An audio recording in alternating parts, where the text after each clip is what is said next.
दोस्तों नमस्कार। आज हम लोग सहसंबंध के संदर्भ में अध्ययन करेंगे। आज का टॉपिक होगा हमारा चरों की प्रकृति के आधार पर सहसंबंध ज्ञात करना। चरों की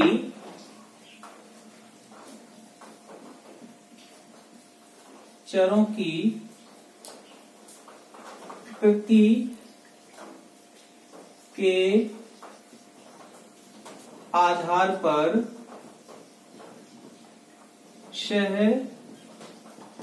सहसंबंध ज्ञात करना। चरों की प्रकृति के आधार पर सहसंबंध ज्ञात करना। अपने टॉपिक को शुरू करने से पहले हम लोग दो तीन चीजों पर गौर करेंगे। एक करेंगे कि भाई इसमें आएगा सतत चर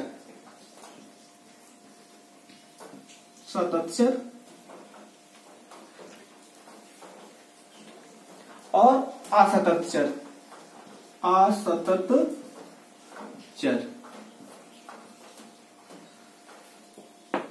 सतत चर कौन से हैं और असतत चर कौन से हैं? वैसे चर जो पूर्ण इकाई में होते हैं अर्थात पूर्णांक में आते हैं, जैसे परिवार में सदस्यों की संख्या 1 या 2 या 3 या 4, अर्थात जो परिवार में जो सदस्य हैं वो पूर्ण होंगे, पूर्ण इकाई के रूप में होंगे।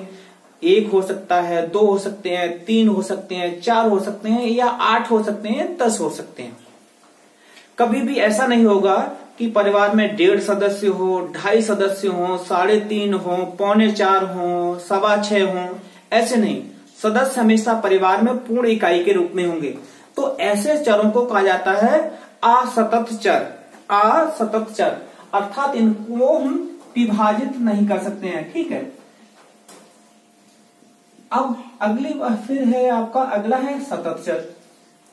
सतत चर से आशय ये होता है कि जो बटे हुए हों। ठीक है। जैसे 1.1 हो सकता है, 1.5 हो सकता है, आधा हो सकता है, 2.5 हो सकता है, 3 हो सकता है। जैसे बुद्धि, ठीक है, बुद्धि लब्धि आपकी तो बुद्धि लब्धि किसी में या तो 90 होगी, 90.5 होगी, 91 होगी, 95 होगी, 70 होगी, 70.5 होगी। ठीक है। इसी तरीके ये जो हैं वो आपके सतत चर कहलाएंगे, कंटिन्यूअस कहलाएंगे। और एक है द्विविभाजन। ठीक है। इसको हम बाद में पढ़ेंगे जब इसका नंबर आएगा तब। तो सबसे पहले हम बात करेंगे कि अब चरों की प्रकृति कौन कौन सी है और उनके आधार पर हम कौन सा सहसंबंध निकालेंगे। तो सबसे पहले हम देखेंगे गुणन आघूर्ण विधि। पहली हमारी जो विधि होगी गुणन आघूर्ण विधि। इसको इंग्लिश में प्रोडक्ट मूवमेंट कहते हैं, प्रोडक्ट मूवमेंट कॉलेशन। इसमें क्या होता है कि जो दोनों चर हैं वो सतत होते हैं। गुणन आघूर्ण विधि में दोनों चर सतत होते हैं और वो सामान्य प्रायिकता वक्र की अवधारणाओं की पूर्ति कर रहे हों, उनमें रेखीयता हो और उनमें संप्रसारणता हो। तो जब ये दोनों चर सतत होंगे, ठीक है, उनमें रेखीयता हो, संप्रसारणता हो, तब कौन सा हम लगाएंगे? गुणन आघूर्ण विधि। ठीक है। अब इस विधि में देख लिया हमने कि भाई क्या होगी, तो इसकी जो कंडीशंस हैं ये आ गई निकल के, क्या क्या होंगे, और इसको जो प्रदर्शित करेंगे वो आर से करेंगे। ठीक है। कभी कभी परीक्षा में ये भी पूछा जाता है कि गुणन आघूर्ण विधि को किसके द्वारा प्रदर्शित किया जाता है, तो आर के द्वारा, स्मॉल आर के द्वारा। अब नंबर 2 कोटि अंतर विधि। कोटि अंतर विधि, इसको स्पीयरमैन की कोटि अंतर विधि भी कहते हैं, क्योंकि इसका जो प्रतिपादन है स्पीयरमैन ने किया था, इसका प्रतिपादन पियर्सन ने किया था। तो ये भी कभी कभी एग्जाम में पूछा जाता है कि गुणन आघूर्ण विधि का प्रतिपादन किसने किया था, तो ये किया था पियर्सन ने, पियर्सन और इसका प्रतिपादन किया था स्पीयरमैन ने, और इसको रो से प्रदर्शित किया जाता है। स्पीयरमैन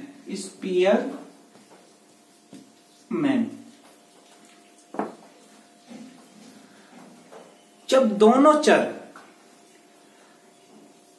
क्रमित पैमाने पर मापे गए हों, दोनों चर क्रमित पैमाने पर मापे गए हों, मापन के 4 पैमाने होते हैं, ठीक है। उनमें से जो दूसरे नंबर का होता है क्रमित, पहला होता है नामित, दूसरा होता है क्रमित, तीसरा होता है अंतराल, चौथा होता है अनुपात। तो जब दोनों चर क्रमित पैमाने पर मापे गए हों, क्रमित पैमाने पर मापे गए हों या उनको क्रम प्रदान किया गया हो, तब हम इस विधि का प्रयोग करते हैं, कोटि अंतर विधि का। एक और स्थिति में इसका प्रयोग किया जाता है कि जब गुणन दोनों चर सतत हों किंतु वो सामान्य प्रायिकता वक्र की अवधारणाओं की पूर्ति न कर रहे हों, उनमें रेखीयता न हो, उनमें संप्रसारणता न हो, तो ऐसी स्थिति में भी हम कोटि अंतर विधि का प्रयोग करते हैं। अब अगली जो हमारी विधि है वो है द्विपंक्ति विधि, ठीक, इसको बाई सीरियल विधि कहते हैं। इसको प्रदर्शित किया जाता है RBIS, ठीक है, RBIS, ठीक है। इसमें क्या होता है कि एक चर हमारा वो सतत पैमाने पर मापा जाता है और दूसरा क्या है, द्विविभाजित होता है। अब यहां पर हम देख लें कि द्विविभाजित कैसे, जैसे एक चर है वो हो गया हमारा सतत, दूसरा क्या है द्विविभाजित।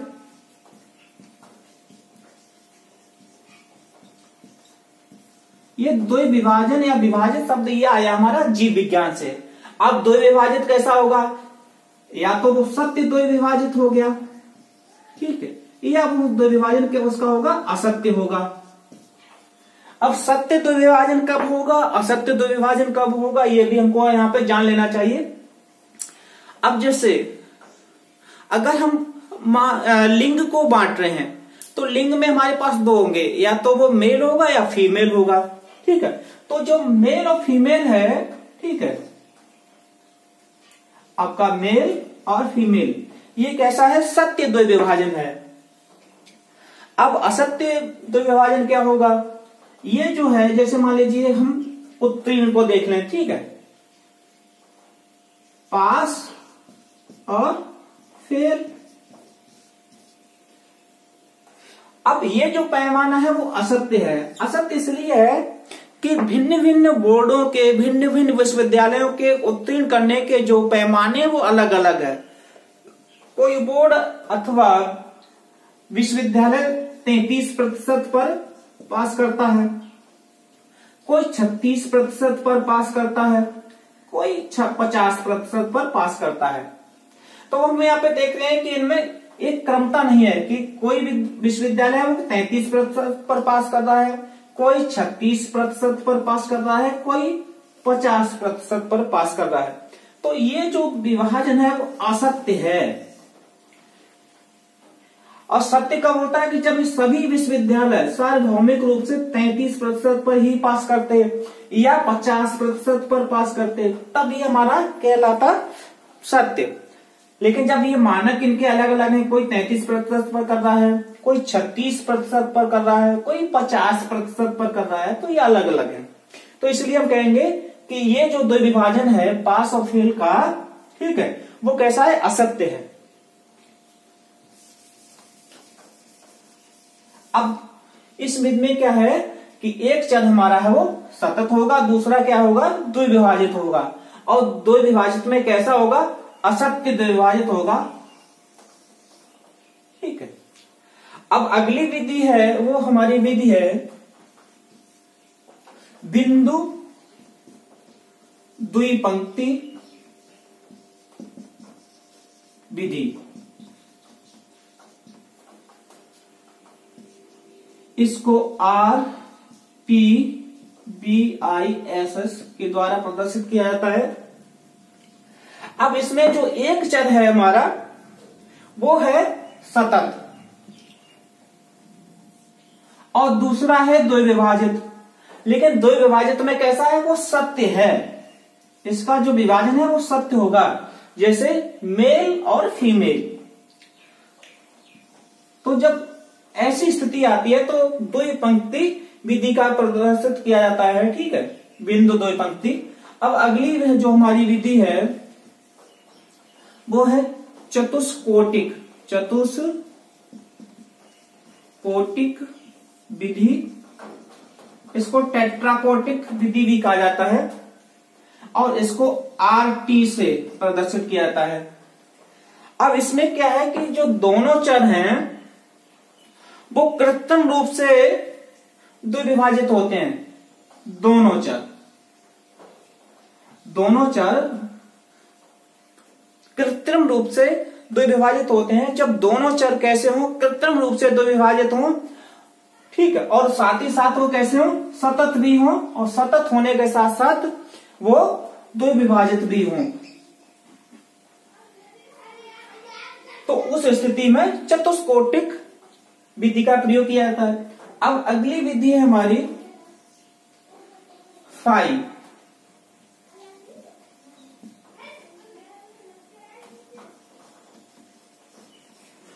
विधि में इसको प्रदर्शित किया जाता है थीटा से। फाई विधि में क्या होता है कि इसमें दोनों चर वास्तविक रूप से द्विविभाजित होते हैं, ट्रू। जब दोनों चर वास्तविक रूप से द्विविभाजित हों तो फाई का प्रयोग किया जाता है। अब यहां पे हमें यह ध्यान रखना है कि ये जो विधियां हैं वो दो को पेयर में चल रही हैं।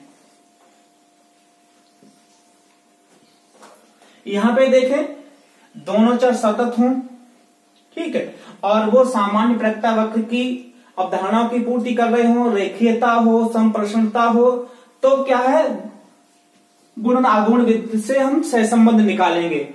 अब यदि वो दोनों चर सतत चर पर नापे गए हों किंतु वो सामान्य प्रायिकता वक्र की विशेषताओं का पालन नहीं कर रहे हैं, उसमें रेखीयता नहीं है, संप्रश्नता नहीं है, उस स्थिति में भी इसका जो मापन है ऐसे चरों का हम स्पीयरमैन की कोटि अंतर विधि से हम करते हैं। दूसरा इसका प्रयोग हम कब करते हैं कि जब दोनों चरों को क्रमित रूप में मापा गया हो, क्रमित पैमाने पे मापा गया हो। अब हम आते हैं इस वाले पेयर पे। द्विपंक्ति विधि में क्या है कि दोनों चर हैं, उन दोनों में से एक चर सतत स्तर पर या सतत पैमाने पे मापा गया हो, दूसरा चर द्विविभाजित हो, और द्विविभाजित कैसा हो, असत्य द्विविभाजित। तो ऐसी स्थिति में क्या है कि द्विपंक्ति विधि का प्रयोग किया जाता है।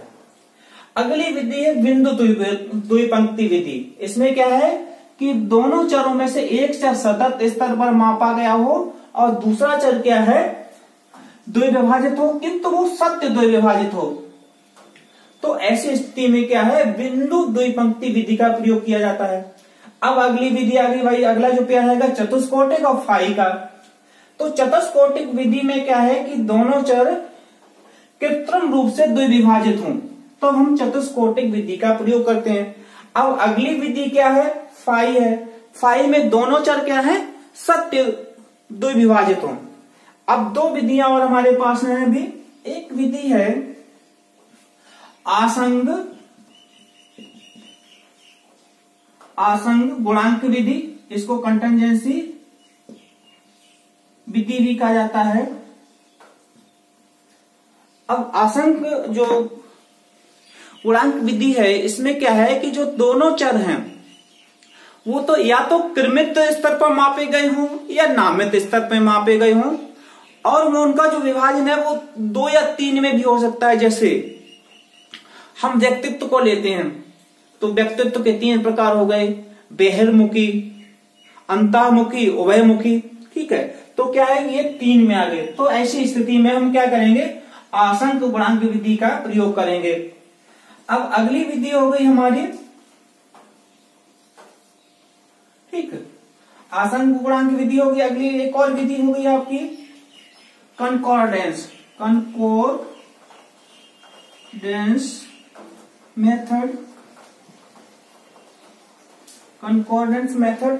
ठीक है, अब इस विधि में क्या होता है कि जो हमारे चर हैं वो उनका विभाजन है वो सत्य होता है, किंतु उन सभी का जो विभाजन है वो 2 से अधिक भागों में विभाजित होते हैं। उदाहरण के लिए जैसे मान लीजिए कोई 4 जजेज हैं और वो 10 विद्यार्थियों को अपनी रैंकिंग दे रहे हैं। उस रैंकिंग में अब मान लीजिए 4 जजेस होते हैं, 2 को देते हैं तो उनको ए और बी करके हम बदल लेते हैं। अब यहां पर एक साथ 4 लोग 10 को दे रहे हैं, तो जब अधिक मतलब स्तर में या स्ट्रेटा में बटे हुए होते हैं तब उसको कहा जाता है कंकॉर्डेंस मेथड। और इसमें जो हमारा चर है वो चर 2 से अधिक भागों में विभाजित होता है। ऐसी स्थिति में क्या है, कंकॉर्डेंस मेथड का प्रयोग किया जाता है। ठीक है, और इसको W से प्रदर्शित किया जाता है। आसन गुणांक विधि को C से प्रदर्शित किया जाता है। दोस्तों, हमारे YouTube चैनल का नाम है शिक्षा विचार। आप हमारे विषय वस्तु को पसंद कर रहे हैं तो अपने दोस्तों को भी शेयर कीजिए, हमारे चैनल को लाइक कीजिए, सब्सक्राइब कीजिए। और ये विषय वस्तु आपको अच्छी नहीं लगती है तो आप अपना कमेंट बॉक्स में ये भी बता सकते हैं कि भाई इसमें ये त्रुटि है, और उसको डिसलाइक भी कर सकते हैं। और अगर आप हमको कमेंट बॉक्स में सजेशन देंगे तो हम उसको उस कमी को दूर करने का प्रयास करेंगे। धन्यवाद।